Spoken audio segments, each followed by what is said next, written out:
Assalamualaikum warahmatullahi wabarakatuh. Apa kabar sobat-sobat semuanya?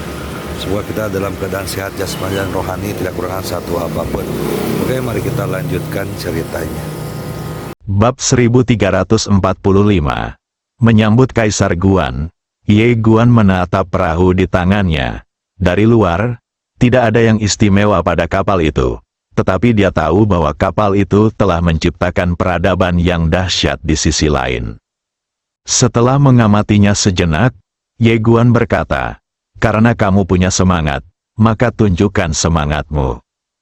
Perahu di seberang pantai bergetar sedikit, dan tak lama kemudian, seorang gadis kecil seukuran telapak tangan muncul di perahu. Dia lembut dan cantik bagaikan peri, dan dia duduk di haluan. Kakinya menjuntai lembut. Dia juga melihat ke arah Ye Guan. Ye Guan tersenyum dan berkata, "Apakah kamu roh perahu di seberang sana?" Gadis kecil itu mengangguk dan berkata sambil tersenyum, "Halo, namaku Zhou Zhou." Ye Guan tersenyum dan berkata, "Ceritakan padaku tentang asal-usulmu." Gadis kecil itu berkedip dan berkata, "Namaku Zhou Zhou, dan aku berasal dari alam semesta bumi tua yang sangat jauh." Ye Guan sedikit mengernyit, "Alam semesta bumi tua?" Zhou Zhou mengangguk, "Ya." Ye Guan sedikit penasaran, "Tempat macam apa itu?" Zhou Zhou berkata, "Itu adalah alam semesta yang terdiri dari 4 peradaban super kuno. Tuanku adalah CEO alam semesta kuno ini. Dia sangat kuat." Ketika dia mengucapkan bagian terakhirnya, dia mengangkat dagunya tinggi-tinggi, sangat bangga. CEO, Ye Guan sedikit terkejut, karena peradaban Tianxing juga memiliki posisi resmi ini. Dengan ragu dia terus bertanya, "Di manakah alam semesta bumi tua?" Ekspresi wajah Zhou Zhou tiba-tiba berubah suram. "Jauh sekali. Namun, aku bisa langsung kembali ke sana, tetapi aku tidak berani kembali." Ye Guan bingung dan bertanya, "Kenapa?" Zhou Zhou mendesah pelan. "Karena tuanku berselisih dengan mereka. Setelah berselisih, dia membawaku dan sebatang pohon untuk bertarung." "Oh, tidak. Pohon itu dicuri oleh tuanku." Ye Guan bertanya dengan rasa ingin tahu, "Pohon apa?" Zhou Zhou berkata, "Itu pohon yang sangat besar. Itu salah satu dari 3 pohon suci peradaban Suiming. Ketika pemimpin peradaban mereka bertarung dengan sang guru, dia terluka parah oleh sang guru. Sang guru merenggut pohon itu. Tetapi pohon itu tampaknya terluka parah kemudian." Ye Guan terus bertanya, "Bagaimana dengan tuanmu?" Ekspresi wajah Zhou Zhou menjadi semakin suram. "Tuanku membawaku ke banyak tempat dan akhirnya tiba di tempat ini. Dia ingin tinggal di sini sebentar. Tetapi suatu hari dia tampaknya telah menerima kabar dan pergi. Namun, tempat ini terlalu lemah, jadi dia meninggalkanku di sini dan memintaku untuk melindunginya, mengatakan bahwa dia akan datang menjemputku nanti. Namun, aku menunggu sangat lama dan dia tidak datang." Ye Guandao, apakah Anda pernah bertarung dengan pemilik Dadao Pen sebelumnya? Zhou Zhou menggelengkan kepalanya. "Tidak, aku tidak bisa mengalahkan orang itu. Setelah melihatku, orang itu tiba-tiba berkata bahwa dia tidak ingin bertarung lagi dan melarikan diri." Ye Guan mengerutkan kening dalam-dalam, lautan penderitaan itu. Zhou Zhou berkata, "Laut pahit tidak dibangun untuk melindunginya, tetapi untuk melindungi orang-orang dari sisi lain peradaban agar tidak menimbulkan masalah di sana. Akan tetapi, setelah pemilik Penadao Agung pergi, orang-orang di sini keliru mengira bahwa aku telah mengalahkannya, dan kemudian mereka mulai memujiku." Ye Guan berkata lembut, "Jadi begitu, pemilik Avenue Pen." Mendengar nama ini, Ye Guan tidak bisa menahan diri untuk tidak mengerutkan kening dalam-dalam. Intuisinya mengatakan bahwa orang ini adalah musuh terbesarnya dalam hidup ini.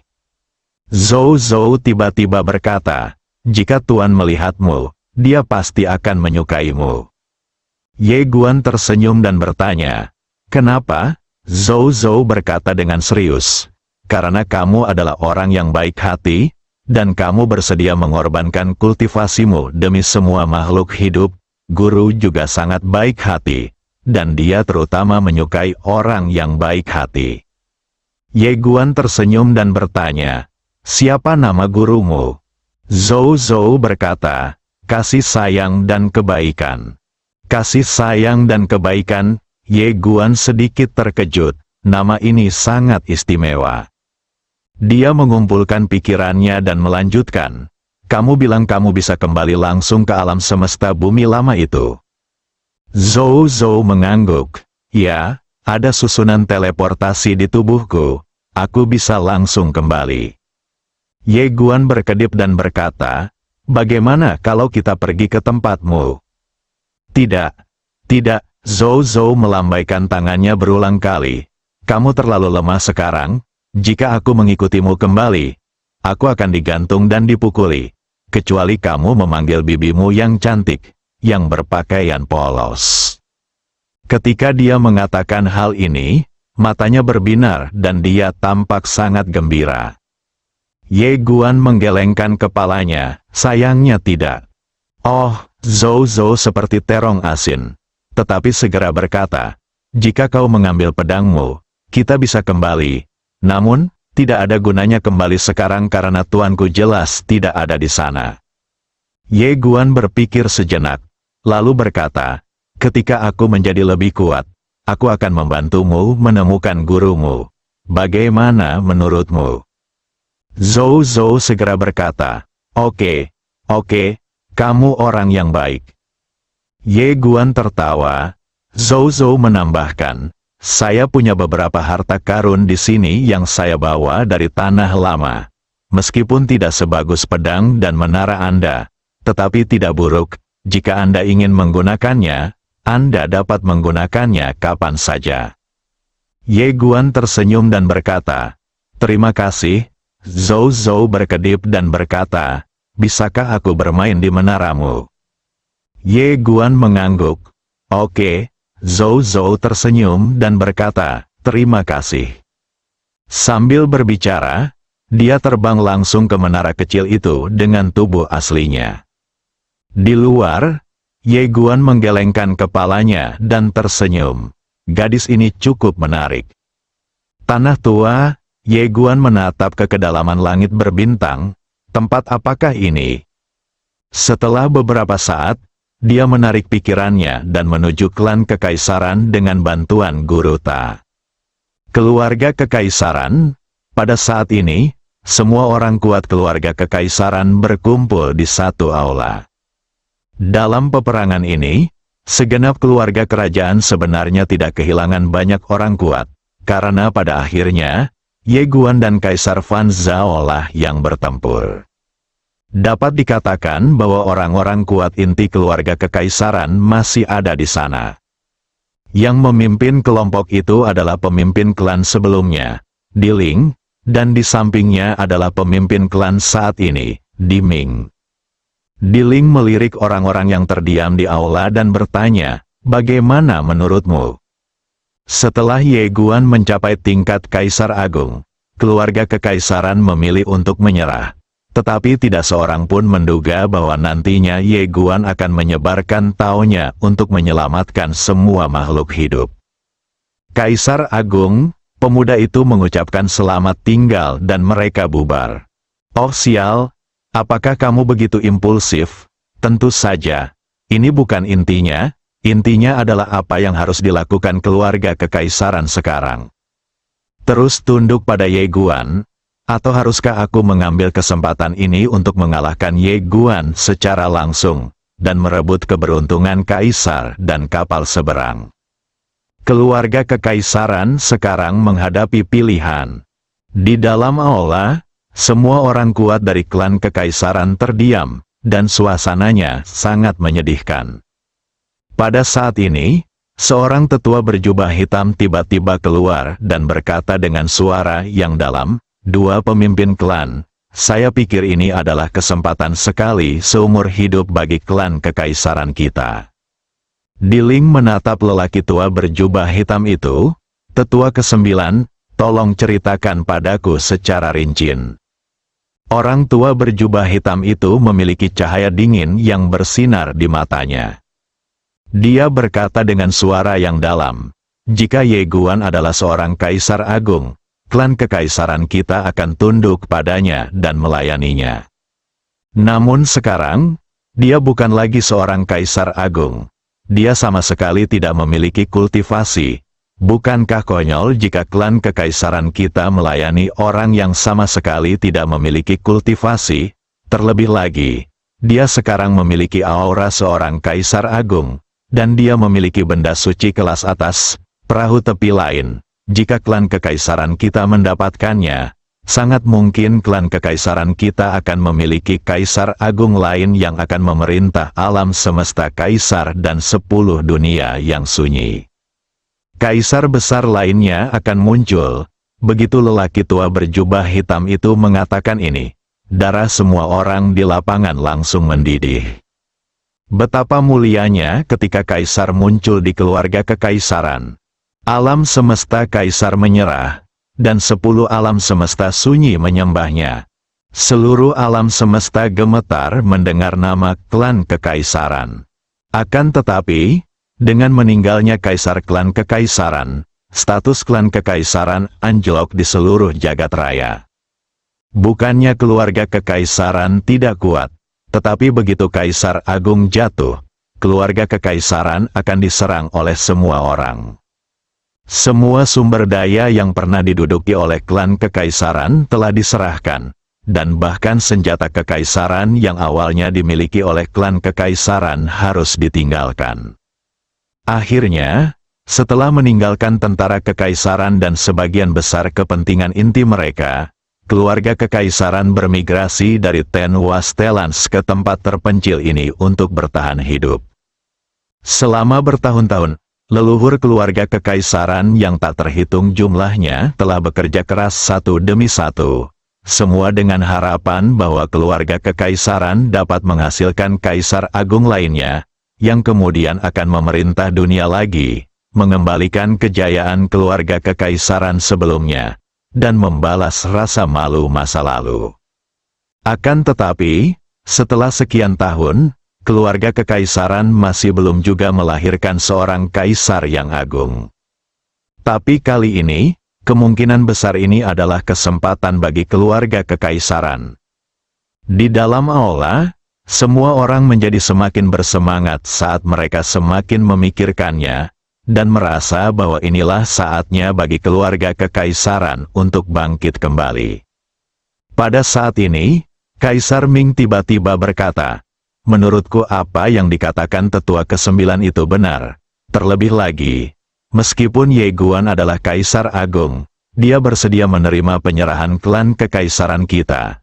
Namun, bagaimana mungkin klan kekaisaran kita menyerahkan hidup dan mati klan kita kepada orang lain? Lebih baik kita bertarung dan menjadi kaisar sendiri." Para tetua lainnya juga mengangguk setuju, lebih baik memilikinya sendiri daripada memilikinya oleh orang lain. Siapa yang tidak mengerti kebenaran ini? Sekarang Ye Guan bukan lagi kaisar, tetapi dia tidak hanya memiliki kekayaan kaisar, tetapi juga senjata kekaisaran, perahu tepi lainnya. Bagi keluarga kekaisaran, ini adalah kesempatan sekali seumur hidup. Dengan membunuh Ye Guan, Anda tidak hanya dapat memperoleh senjata kaisar, tetapi Anda juga dapat memperoleh keberuntungan kaisar. Dengan keberuntungan kaisar, ada kemungkinan sangat tinggi bahwa Anda akan menjadi kaisar. Ayo kita lakukan. Pada saat ini, tetua ke-9 mengepalkan tinjunya, matanya merah, dan seluruh tubuhnya seperti darah ayam. Kesempatan 1000 tahun bagaikan kilat dan batu api, lenyap dalam sekejap. Jika keluarga kekaisaranku tidak memanfaatkannya hari ini, kami akan menyesalinya di masa mendatang. Pemimpin klan saat ini, Kaisar Ming, juga berdiri saat ini, matanya berbinar. Seperti kata pepatah, ketika Anda ragu, ketika Anda takut akan sesuatu, bencana akan mengikuti. Ini adalah kesempatan emas yang tidak boleh dilewatkan oleh klan kaisar kita. Tetua ke-9 melambaikan tangannya, matanya merah. Patriark tua, jika kamu tidak mengambil apa yang Tuhan berikan kepadamu, kamu akan menanggung akibatnya. Ayo kita lakukan, ayo kita lakukan. Para tetua lainnya juga sangat gembira, darah mereka mendidih. Rasanya seolah-olah sang kaisar berada tepat di hadapanku. Lalu mengapa Kaisar Fan Zhao tidak mengambil tindakan pada saat kritis? Pada saat ini, Diling yang tadinya diam, tiba-tiba berbicara. Mendengar ini, semua orang di lapangan memandang Diling. Diling melirik semua orang dan berkata, jika begitu mudah menemukan seorang kaisar, mengapa tidak ada yang muncul selama bertahun-tahun? Apakah kalian tidak tahu apa yang sedang kita tunggu? Wajah semua orang berubah jelek. Apakah mereka layak menjadi kaisar? Tentu saja tidak. Diling melanjutkan, biar ku beritahu apa yang kupikirkan. Pertama, ketika Ye Guan bertarung dengan Kaisar Fan Zhao, Kaisar Fan Zhao yakin akan menang. Tetapi pada saat kritis dia tiba-tiba berhenti dan membiarkan Ye Guan mengambil semua kekuatannya. Ini sangat tidak biasa. Kedua, setelah Ye Guan pergi, para orang suci sejati yang tewas dalam pertempuran di peradaban pesisir seberang dibangkitkan satu demi satu. Kaisar dapat membangkitkan mereka yang tubuhnya telah jatuh dan jiwanya telah hancur. Tetapi orang-orang kuat itu telah musnah sepenuhnya. Aku belum pernah mendengar bahwa kaisar dapat membangkitkan bahkan orang-orang seperti ini. Perkataan Diling bagaikan seember air dingin yang disiramkan ke kepala semua orang. Dalam sekejap, semua orang mulai tenang. Diming berkata dengan suara yang dalam, "Ayah, maksudmu ada seseorang di belakang Ye Guan?" Kaisar Ling tidak menjawab, tetapi malah bertanya balik, monster yang sangat jenius, belum lagi di alam semesta kaisar ini. Bahkan jika ditempatkan di seluruh 10 tanah terlantar, dia adalah eksistensi teratas, bahkan tidak kalah dengan klan kaisar pertama. Pada titik ini, pandangan rumit terpancar di matanya. Orang seperti ini bukanlah orang biasa. Kekuatan keluarga biasa tidak akan pernah bisa membina orang seperti ini. Aku selalu merasa bahwa keluarga kekaisaranku mungkin telah jatuh ke dalam perangkap kali ini dan telah diperhitungkan oleh seseorang. Mendengar ini, semua orang terkejut. Diming ragu sejenak, lalu berkata, "Ayah, bukan begitu, kan? Klan di kita adalah keluarga kaisar yang hebat. Kecuali kita adalah kaisar yang hebat, bahkan monster-monster tua di 10 tanah terlantar tidak dapat berkomplot melawan kita secara diam-diam." Diling menggelengkan kepalanya sedikit. Ketika seorang manusia melihat ke langit berbintang, bintang yang paling gelap begitu besar sehingga ia tidak dapat membayangkannya. Meskipun klan kekaisaran kita telah menghasilkan kaisar-kaisar besar, ini tidak berarti bahwa kita telah berdiri di puncak alam semesta. Ada terlalu banyak hal yang tidak diketahui di alam semesta yang luas ini. Bagi kita, Kaisar Agung adalah ujung jalan dan puncak gunung. Namun, mungkin masih ada gunung yang lebih tinggi dari ini. Berbicara tentang ini, dia tiba-tiba merasa emosional. Setelah pertempuran ini, baik Kaisar Fan Zhao maupun Ye Guan sama-sama terkejut. Percakapan terakhir antara Kaisar Fan Zhao dan wanita yang bergabung dengannya membuatnya menyadari bahwa ini mungkin sebuah jebakan, dan keluarga kekaisaran secara tidak sengaja terlibat. Kaisar Agung, situasi ini sebenarnya telah melahirkan seorang kaisar yang hebat. Seberapa menakutkankah orang yang bermain catur itu?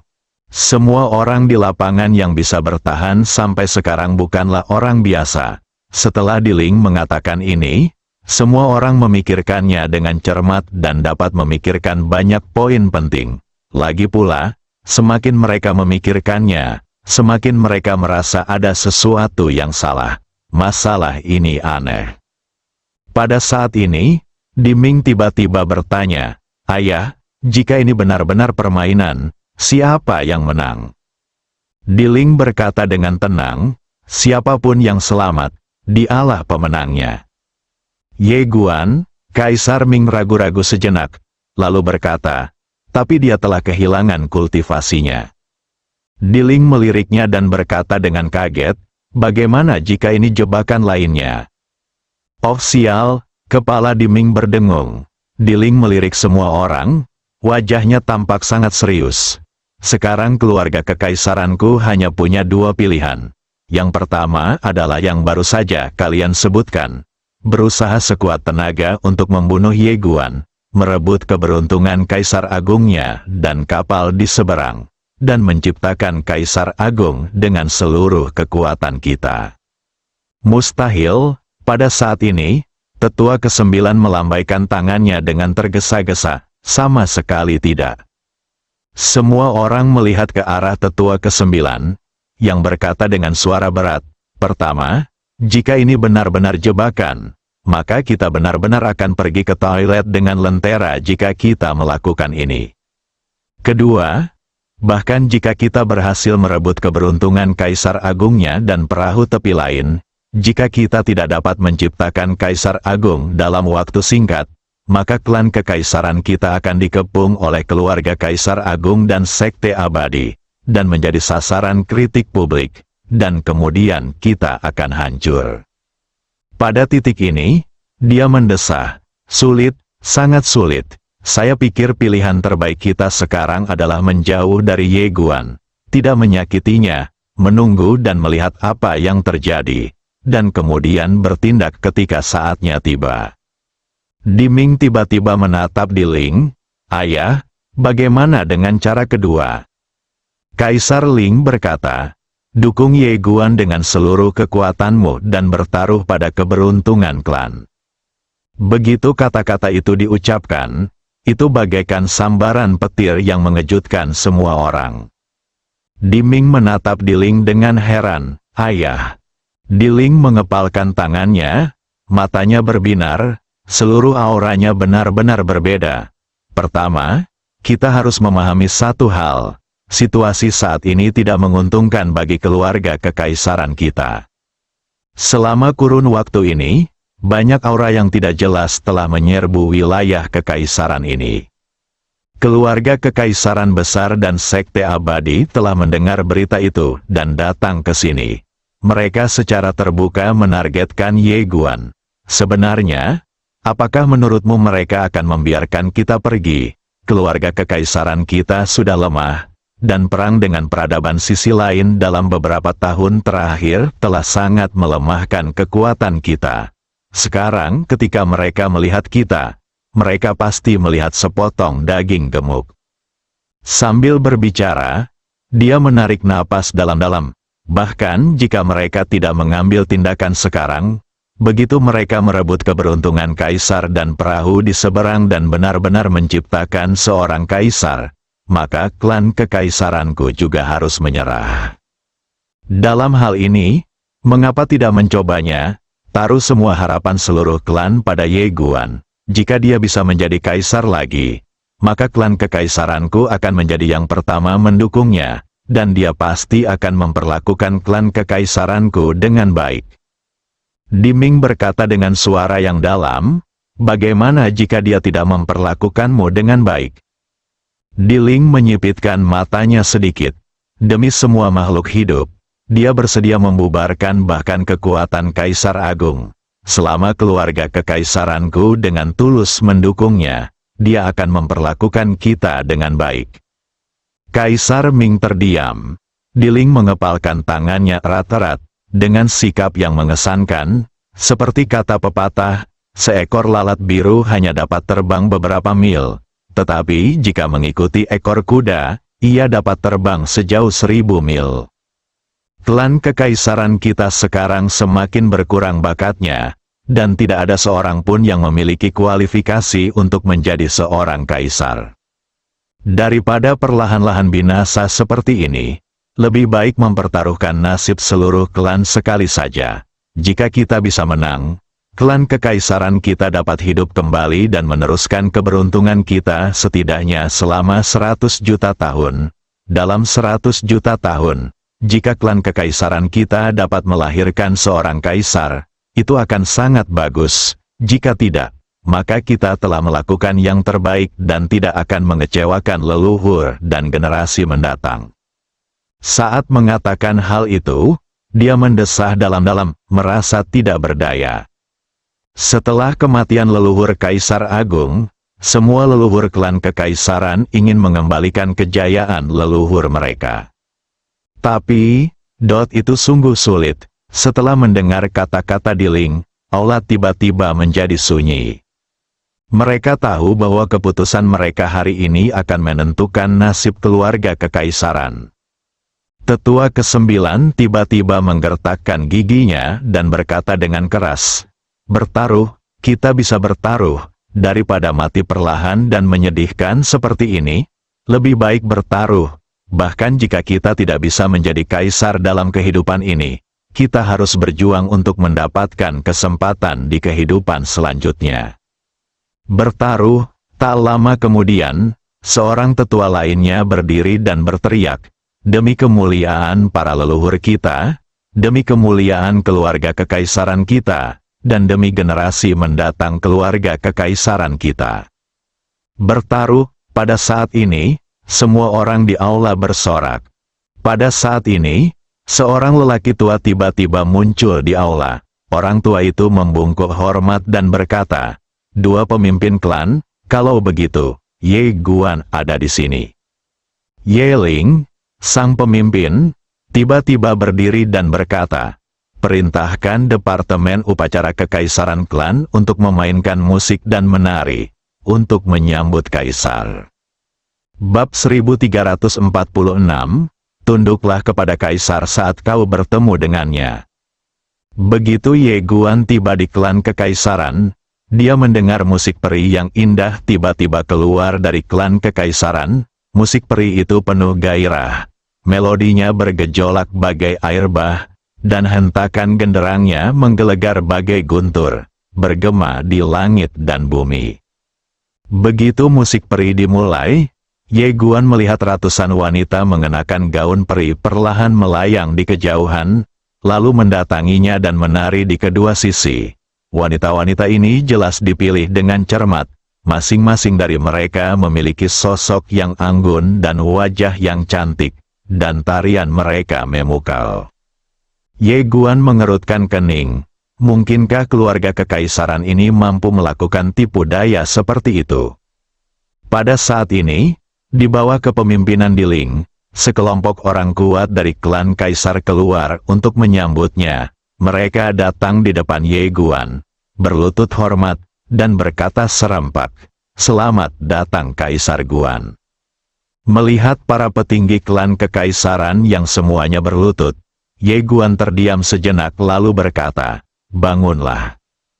Diling dan yang lainnya perlahan berdiri, namun Diling yang berada di depan membungkuk hormat dan berkata, "Kaisar Guan, silakan masuk ke aula." Selagi dia berbicara, orang-orang di belakangnya segera minggir untuk memberi jalan. Ye Guan berjalan perlahan menuju aula di kejauhan. Diling dan yang lainnya bergegas mengikuti. Sepanjang jalan, Diling dan yang lainnya diam-diam menatap Ye Guan. Ketika mereka mengetahui bahwa kultivasi Ye Guan benar-benar hilang, mereka semua sedikit kecewa. Kultivasi Tuan Muda Ye ini benar-benar hilang.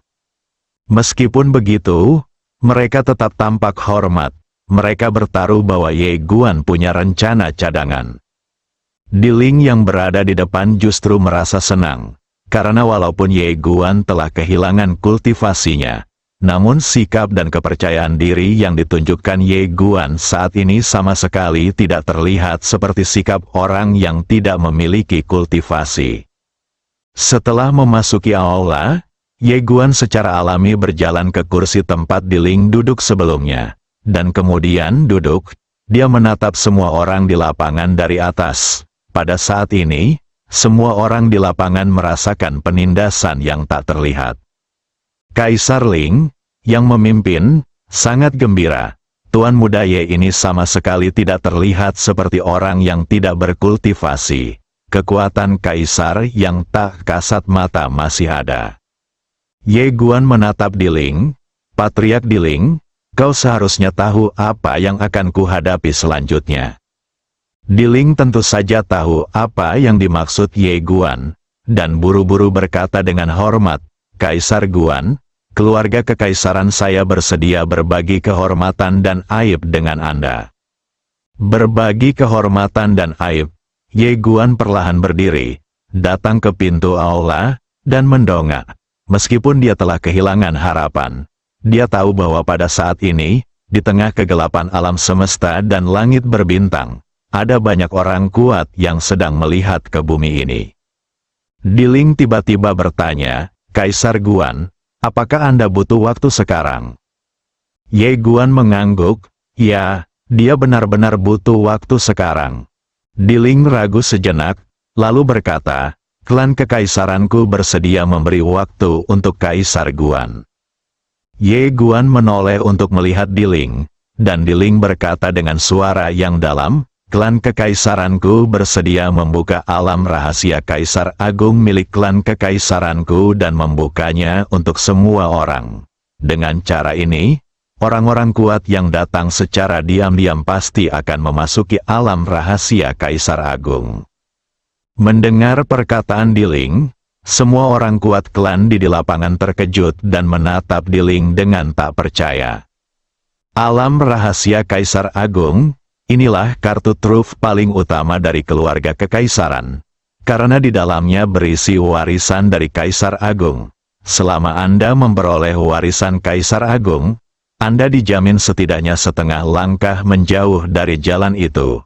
Lebih jauh lagi, setengah langkah menjauh dari jalan ini jauh lebih unggul daripada setengah langkah menjauh dari jalan pada umumnya. Dapat dikatakan bahwa wilayah rahasia Kaisar Agung ini adalah fondasi inti keluarga kekaisaran saat ini. Dengan wilayah rahasia Kaisar Agung ini, klan kekaisaran dapat memastikan bahwa setidaknya ada satu orang kuat tingkat atas yang melampaui tingkat setengah langkah di setiap era. Dan sekarang sudah terbuka, beberapa tetua klan kekaisaran ragu untuk berbicara. Ini adalah fondasi inti klan kekaisaran, jika mereka membiarkannya seperti ini. Ye Guan sedikit bingung, alam rahasia Kaisar Agung. Diling mengangguk dan menjelaskan, ya, itu adalah tempat Kaisar Agung dari klan kekaisaranku berlatih. Setelah kematiannya, dunia tempat dia berada menjadi wilayah rahasia Kaisar Agung. Ye Guan bertanya dengan rasa ingin tahu, mengapa dia meninggal? Diling tampak muram. Kami juga tidak tahu. Yang kami tahu hanya bahwa ketika leluhur kami kembali dari luar, ia mulai mengatur pemakamannya. Tidak lama kemudian, ia meninggal. Kaisar Agung telah jatuh. Ye Guan mengerutkan kening. Dia telah mencapai tingkat seorang kaisar dan tahu betul betapa mengerikannya kekuatan seorang kaisar. Untuk pria kuat setingkat ini, seharusnya sulit baginya untuk mati jika dia tidak mau. Ye Guan menenangkan pikirannya dan menatap Diling. Alam rahasia Kaisar Agung ini seharusnya menjadi inti dari klan kekaisaranmu. Apakah kau bersedia membukanya? Diling membungkuk hormat. Klan kekaisaranku bersedia berbagi hidup dan mati dengan Kaisar Guan. Belum lagi alam rahasia Kaisar Agung. Bahkan jika itu berarti mengorbankan seluruh klan kekaisaranku, klan kekaisaranku tidak akan menolak bahkan jika itu berarti mati. Setelah mengamati Diling cukup lama, Ye Guan berkata, aku tidak bisa membiarkan klan Dimu menderita. Saat kekuatanku pulih, klan Di dapat memilih satu orang untuk berlatih bersamaku. Diling langsung bersemangat dan berkata dengan suara gemetar, terima kasih, Kaisar Guan. Dua pesan, kekuatan pulih. Kedua, Anda dapat memilih seseorang untuk berlatih dengan Ye Guan. Jika kekuatan Ye Guan pulih, maka orang yang mengikuti Ye Guan akan menjadi murid Kaisar Agung. Identitas ini sungguh luar biasa, ini adalah kekayaan yang luar biasa. Para tetua klan kekaisaran lainnya juga tertawa gembira ketika mendengar kata-kata ini. Jika kekuatan Ye Guan benar-benar pulih, maka jika anak-anak klan kekaisaran bergabung dengannya, itu seperti berpegangan pada pendukung yang super kuat. Di jalan praktik spiritual, memiliki pendukung sangatlah penting. Dan orang di depan saya, begitu kekuatannya pulih, dia akan menjadi pendukung super. Ye Guan mengangkat kepalanya dan melirik ke langit. Dia tahu bahwa alasan orang-orang ini tidak berani mengambil tindakan adalah karena mereka masih memiliki kekhawatiran. Xiao Ta tiba-tiba berkata, jika mereka benar-benar mengambil tindakan. Ye Guan memasang ekspresi kosong di wajahnya, mereka punya cara untuk mati. Xiao Ta, berita bahwa keluarga kekaisaran telah membuka wilayah rahasia Kaisar Agung menyebar dengan cepat. Alam rahasia Kaisar Agung hanya tersedia bagi keluarga Kaisar Agung, dan alam rahasia Kaisar Agung ini juga berarti warisan Kaisar Agung. Warisan Kaisar Agung, siapakah yang tidak bisa tergoda? Alasan mengapa keluarga kekaisaran menarik diri dari 10 gurun adalah karena mereka takut orang lain akan mengingini alam rahasia Kaisar Agung. Karena itulah fondasi mereka.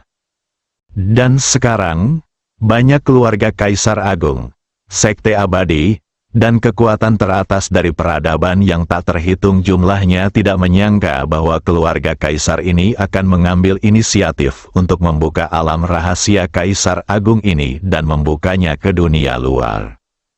Tindakan tiba-tiba keluarga kekaisaran mengejutkan semua orang dalam kegelapan. Di atas klan kekaisaran, ada gerbang batu besar yang tingginya 1000 kaki. Di dalam gerbang batu, tidak ada kehampaan. Alam rahasia Kaisar Agung, klan kekaisaran dibuka hari ini dan siapapun bisa masuk. Pada mulanya semua orang mengira bahwa keluarga kekaisaran mempunyai suatu konspirasi, tetapi tak lama kemudian, setelah dilakukan beberapa pemeriksaan oleh keluarga kaisar dan sekte abadi, mereka menemukan bahwa gerbang batu itu memang merupakan alam rahasia kaisar, karena di dalamnya terdapat jejak aura kaisar. Ini tidak dapat dipalsukan, melihat klan kekaisaran benar-benar mengeluarkan wilayah rahasia Kaisar Agung untuk dibagikan. Keluarga-keluarga Kaisar Agung dan sekte-sekte abadi yang kuat secara rahasia semuanya sangat bingung. Mengapa keluarga kekaisaran ini tiba-tiba melakukan hal seperti itu? Untuk apa ini? Ada yang masih berpikir, tetapi ada pula yang sudah memasuki alam rahasia. Ini kesempatan besar bagi mereka, jika mereka dapat memperoleh warisan Kaisar Agung, atau bahkan sedikit saja petunjuk, mereka akan dapat berangkat saat itu juga. Saat beberapa orang memasuki alam rahasia Kaisar Agung, klan kekaisaran dan sekte abadi tidak dapat lagi menahan diri dan masuk satu demi satu. Di pintu masuk aula besar klan kekaisaran, Ye Guan sudah pergi. Diling memandang alam rahasia Kaisar Agung dan melihat banyak sekali orang bergegas masuk ke alam rahasia Kaisar Agung. Pandangan rumit terpancar di matanya. Di sampingnya, orang-orang kuat dari klan kekaisaran juga memiliki ekspresi yang rumit. Bukannya mereka menyesal telah mengeluarkan alam rahasia Kaisar Agung untuk mengulur waktu bagi Ye Guan, tetapi saat ini, mereka benar-benar menyadari bahwa keluarga kekaisaran benar-benar telah menurun. Ketika keluarga kekaisaran berada pada puncak kejayaannya, seluruh dunia takluk padanya, dan setiap anggota keluarga berkuasa yang melihat keluarga kekaisaran akan dengan hormat takluk pada mereka. Namun, ketika Kaisar Agung keluarga kekaisaran meninggal, segalanya berubah. Diling menatap langit dan mengepalkan tangannya perlahan. Klan kekaisaran tidak boleh jatuh ke dalam kemunduran di tangan generasi kita. Ye Guan juga memasuki alam rahasia. Dia datang ke sini bukan untuk apa yang disebut warisan dari Kaisar Agung, tetapi untuk bertemu dengan Kaisar Agung dari klan Kekaisaran. Tentu saja, dia membuat beberapa perubahan kecil pada penampilannya. Namun, ketika dia memasuki wilayah rahasia Kaisar Agung, dia tiba-tiba menemukan bahwa ada hukum dan kekuatan misterius di wilayah rahasia ini. Kekuatan misterius ini sebenarnya menekan kultivasi dan kekuatan supernatural semua orang yang datang. Ye Guan sedikit penasaran. Pada saat ini, sebuah suara tiba-tiba datang dari belakangnya. Hukum Kaisar memang sesuai dengan reputasinya. Ye Guan menoleh dan melihat seorang wanita berjalan ke arahnya tidak jauh darinya. Dia mengenakan jubah lavender, sabuk giok merah tua di pinggangnya, dan kipas lipat di tangannya. Dia memiliki penampilan yang cantik, dan senyum lebar di wajahnya yang menampakkan jiwa heroik. Ye Guan bertanya dengan rasa ingin tahu, apa hukum Kaisar? Wanita itu tersenyum dan menjelaskan, hukum Kaisar adalah bahwa setelah seorang Kaisar Agung menjadi Kaisar, ia dapat memadatkan hukum dan menekan semua cara dan hukum di dunia. Oleh karena itu, hukum Kaisar juga disebut hukum tertinggi di alam semesta ini. Hukum Kaisar, Ye Guan tiba-tiba menyadarinya, dan dia teringat bahwa dia sebenarnya bisa memadatkan sebuah hukum yang benar-benar baru. Sayang sekali, sebelum dia sempat pamer, kultivasinya sudah hilang. Benar-benar bikin pusing, wanita itu menatap Ye Guan dan berkata sambil tersenyum, "Namaku Diyu, siapa namamu, saudaraku?" Ye Guan mengumpulkan pikirannya dan berkata sambil tersenyum, "Yang Guan." Wanita itu tersenyum dan berkata, "Mari kita pergi menemui kaisar dari keluarga kekaisaran." Ye Guan mengangguk. Kedua lelaki itu berjalan menuju kejauhan. Di kejauhan, ada sebuah gunung yang tinggi. Pada saat ini, banyak sekali orang yang berjalan menuju gunung. Ye Guan tiba-tiba menyadari bahwa ketika orang-orang itu sampai di kaki gunung, mereka tiba-tiba berhenti, lalu berlutut dan memberi hormat dengan hormat. Ye Guan sedikit bingung, apa yang mereka lakukan? Diyu menoleh ke arah Ye Guan, sedikit terkejut, "Kau tidak tahu?" Ye Guan menggelengkan kepalanya, "Aku tidak tahu." Hantu pertama tersenyum tipis. Aturan di alam semesta ini adalah kau harus tunduk kepada kaisar saat kau bertemu dengannya. Tundukkan badan kepada kaisar ketika Anda bertemu dengannya. Ye Guan tercengang. Ketika ayah dan kakekku bertemu denganku, aku bertanya-tanya apakah mereka akan bersujud kepadaku. Dia segera menggelengkan kepalanya. Semenjak dia meninggalkan Dao, garis keturunan gila ini menjadi semakin gila dan selalu memengaruhinya. Garis keturunan iblis gila, melihat Ye Guan berjalan pergi. Mata hantu pertama berkedip. Apakah ini Kaisar Guan, suami saudara perempuanku? Dia memang sangat tampan. Bersambung,